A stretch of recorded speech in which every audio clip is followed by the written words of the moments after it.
करना चाहता हूँ। ये गुलाब है और ये पानी है। अब मैं इस गुलाब की खुशबू सूंघूंगा। इसकी खुशबू है। अब पानी की खुशबू सूंघूंगा। पानी का कोई खुशबू नहीं है। अब ये गुलाब का रंग पीला है और पानी का कोई रंग नहीं।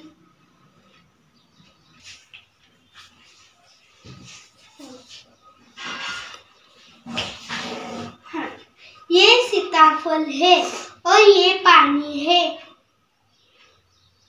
ये सीताफल मिलता है और पानी का कोई जायका नहीं। इसका कलर हरा है और पानी का कोई कलर नहीं है। हमें इससे ये मालूम होता है कि पानी का कोई रंग, बू, जायका नहीं होता है।